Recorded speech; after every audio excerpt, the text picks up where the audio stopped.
Kamu yang penakut dan sedang sendirian di rumah, sebaiknya tidak melanjutkan untuk mendengar cerita ini. Cerita mistis satu ini dibagikan di media sosial Twitter @ibu_rumah_tangga. Cerita ini menceritakan ibu dan seorang bayi. Cerita ini bisa membuat siapa saja yang mendengarnya merinding seketika. Selamat mendengarkan cerita ini di cerita Jumat Kliwon.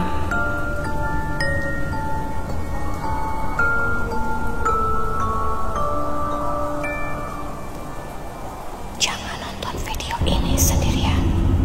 Seorang pria bernama Krishna bekerja sebagai sales di sebuah perusahaan rokok terbesar di Indonesia.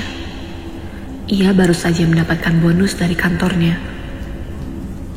Singkat cerita, Krishna menemukan mobil yang pas di hati dan budget yang ia miliki, yaitu mobil Grand Livina berwarna abu-abu. Krishna membeli mobil tersebut dari seorang bapak-bapak yang sedang membutuhkan uang. Karena dirasa cocok dan pas, akhirnya Krishna membeli mobil tersebut. Mobil baru tersebut datang ke rumah di mana dua pasangan ini baru menikah. Krishna dan istrinya sangat senang sekali. Mereka jadi bisa leluasa pergi kemana saja dengan mobil sendiri, tanpa memakai mobil kantor Krishna lagi. Namun, baru beberapa hari di rumah, mobil si abu monyet, panggilan mobil yang diberikan oleh kedua pasangan itu, selalu tercium bau amis. Iya, bau amis darah. Mereka selalu mencoba mencari-cari di sela-sela mobil untuk mengetahui sumber dari bau amis tersebut. Yang ditakutkan justru ada binatang yang mati dan mengeluarkan darah. Tapi semua itu tak membuahkan hasil. Bau amis darah itu semakin menyengat ketika sore menjelang malam hari. Krishna pun sering membawa si abu monyet ke tempat cuci mobil. Ia selalu meminta untuk diberikan pewangi yang lebih banyak. Namun tetap saja, bau amis itu masih tercium ketika sudah sampai rumah. Selain itu, jika mereka sedang mengendarai mobil di malam hari, selalu saja terdengar suara tangisan bayi, meski suaranya samar-samar. Meski tak begitu jelas, suara tangisan bayi itu cukup mengganggu mereka. Hingga akhirnya, Krishna berencana membawa mobil itu ke sebuah paranormal. Karena menurutnya ini bukanlah permasalahan yang biasa terjadi. Tapi karena kesibukan pekerjaan, akhirnya rencana ke paranormal itu selalu diundur-undur. Sampai pada kejadian Krishna harus pulang larut malam karena adanya lembur di kantor sekitar pukul 1 dini hari. Sepanjang ia pulang, ia terus mencium bau amis darah. Bulu kuduk Krishna terasa tegang. Sambil menyetir, Krishna membaca doa terus-menerus. Suara tangisan bayi itu tetap muncul lagi. Terdengar lebih jelas dan keras dari sebelumnya. Ia pun mulai curiga ada yang tak beres. Krishna terus mengecek kaca spion untuk memastikan keadaan.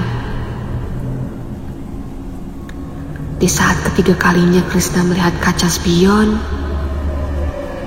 ada sosok wanita yang sedang menggendong bayi di jok belakang mobilnya.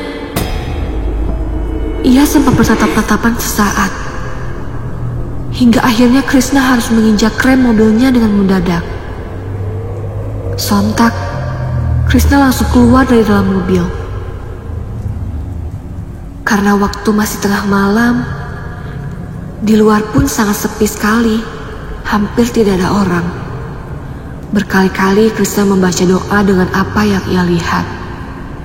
Dan ketika ia lihat dari luar, di jok belakang mobil kosong, alias tidak ada siapa-siapa.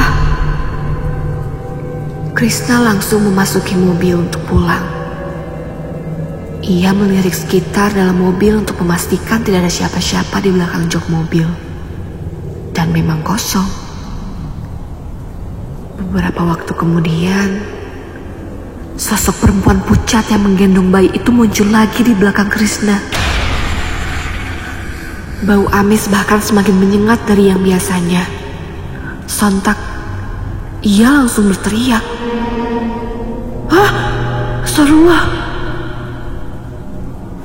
Krishna baru pertama kalinya melihat makhluk tak kasat mata. Ia menyetir sambil gemetar dan hampir menangis. Keringat panas dingin keluar di sekujur tubuhnya. Dengan kekuatan gas yang luar biasa, ia langsung memarkirkan mobil tersebut di depan rumahnya tanpa dimasukkan ke garasi. Keesokan harinya, Krishna langsung demam tinggi, sehingga istrinya pun bingung ketika suaminya harus pulang dengan buru-buru dan memarkirkan mobil dengan sembarangan. Saat itu Krishna tak berani cerita karena istrinya sedang hamil muda. Setelah sembuh dari beberapa hari sakit, Krishna masih trauma untuk menaiki si abu monyet. Ia memutuskan untuk membawa mobil tersebut ke kiai yang bisa mencari solusi permasalahan itu. Krishna ditemani oleh rekan kerjanya untuk pergi ke kediaman Pak Kiai pada sore hari. Tiba-tiba, sosok itu muncul lagi di belakang jok. Krishna seketika tak bisa mengendalikan mobil tersebut sampai kecelakaan masuk ke dalam jurang. Meski begitu, keduanya masih bisa selamat dan hanya mengalami luka lecet di tangan. Banyak warga yang menolong Krishna dan temannya untuk diselamatkan. Menurut warga sekitar, tempat itu memang sering terjadi kecelakaan tunggal. Dan Krishna adalah salah satunya. Entah karena apa, Krishna tidak cerita kepada warga tersebut bahwa ia melihat penampakan di belakang jok mobilnya. Mobil derek datang dan membawa mobil Krishna. Krishna pun dijemput oleh saudaranya. Selama di mobil, mereka membahas kenapa ia bisa kecelakaan di sana. Krishna menanyakan temannya, apakah ia melihat sosok perempuan di jok belakang mobil. Tapi ternyata ia tidak melihatnya. Malah dia heran kenapa Krishna tiba-tiba kaget dan banting setir. Krishna pun kebingungan. Mengapa hanya dirinya saja yang bisa melihat penampakan wanita itu? Setelah Krishna dan temannya diobati di rumah sakit, mereka pun langsung bergegas pulang. Krishna benar-benar kepikiran dengan mobil itu. Hingga akhirnya ia memutuskan untuk secepatnya bertemu dengan Kiai Muhi. Selama 1 jam perjalanan, Krishna akhirnya sampai di tempat Kiai Muhi. Kiai Muhi langsung mempersilahkan masuk. Dan tanpa basa-basi pun, Krishna langsung menceritakan kejadian demi kejadian yang dialaminya. Kiai Muhi bilang bahwa jika ada suatu benda yang dihuni makhluk halus, maka bisa jadi sebelumnya ada kejadian yang berhubungan dengan makhluk halus tersebut. Kiai Muhi hanya mendoakan mobil tersebut dan memberi beberapa botol air doa agar lebih tenang. Krishna semakin penasaran apa yang terjadi di dalam mobil ini. Ia pun langsung penasaran dan ingin menemui pemilik mobil ini sebelumnya. Sebut saja namanya Pak Yahya. Krishna langsung menanyakan apakah mobil ini pernah ada sesuatu yang terjadi sebelumnya.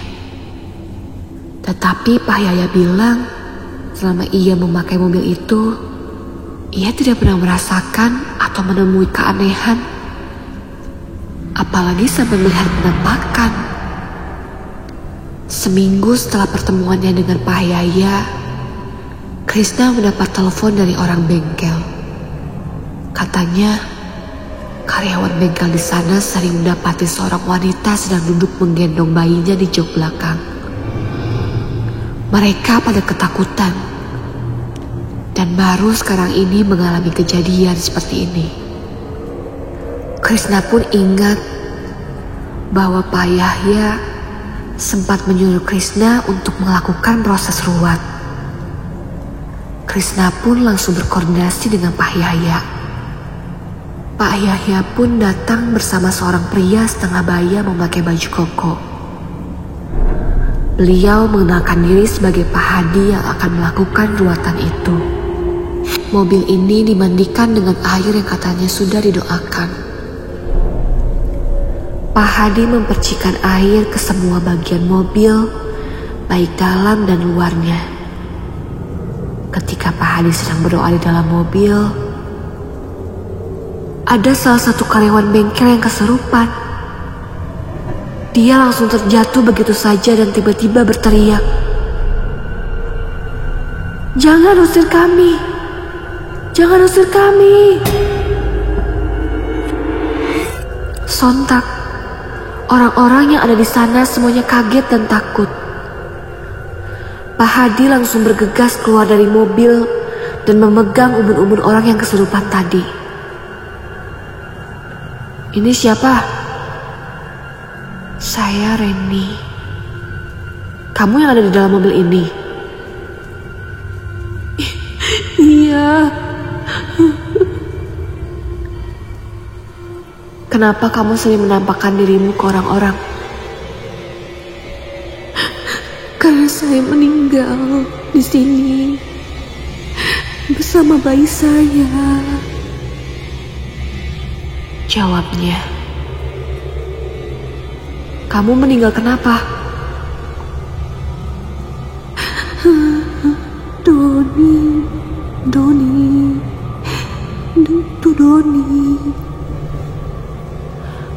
Orang yang kesurupan itu malah menangis dan menyebut nama Doni. Entah siapa Doni itu. Krishna pun tidak mengenalnya. Tetapi raut muka Pak Yahya jadi berubah. Beliau seperti kaget dan gugup. Krishna pun bertanya pada Pak Yahya, "Bapak kenal dengan yang namanya Doni?" Itu anak saya," ujar Pak Yahya dengan mukanya yang sangat pucat. Ternyata anak Pak Yahya bernama Doni. Dan ia masih sekolah di bangku SMA kelas 3. Krishna pun kaget dibuatnya. Pak Hadi yang berusaha memindahkan arwah itu terlihat seperti kewalahan. Krishna dan Pak Yahya akhirnya mengambil keputusan untuk mencari tahu dari Doni. Krishna dan Pak Yahya langsung pulang ke rumahnya untuk bertemu dengan Doni. Ketika mereka menanyakan nama Reni pada Doni, reaksi Doni langsung kaget dan pucat. Mereka berdua langsung mendesak Doni untuk menceritakan siapa Reni ini sebetulnya. Ternyata Reni ini adalah pacar Doni. Pacaran mereka sudah melewati batas dan akhirnya Reni hamil. Pada saat itu, Reni memberi kabar kepada Doni kalau ia hamil. Doni pun langsung bergegas menjemput Reni ke rumahnya. Doni menjemput Reni menggunakan mobil si abu monyet yang saat itu masih milik ayahnya. Sesampainya Reni di dalam mobil itu, mereka bertengkar karena Doni ingin menggugurkan anak Reni. Tapi Reni tidak mau untuk menggugurkannya. Doni langsung membekap mulut Reni sampai Reni kehabisan nafas. Reni pun langsung meninggal saat itu juga. Paniknya Doni langsung membuat jasad Reni di sebuah jurang malam itu juga. Dan ternyata Jurang yang dimaksud Doni adalah jurang di mana tempat Krishna kecelakaan. Keesokan harinya, Krishna dan Pak Yahya langsung melaporkan kejadian tersebut ke polisi. Jasad Reni ditemukan sudah membusuk saat itu juga. Akhirnya Doni dipenjara untuk mempertanggungjawabkan perbuatannya. Sedangkan nasib mobil si Abu Monyet sampai saat ini masih dihuni oleh Reni. Sampai saat ini pun, jika Krishna sedang menyetir malam-malam, masih terdengar suara tangisan bayi di mobil itu. Dan bau amis pun masih sering tercium.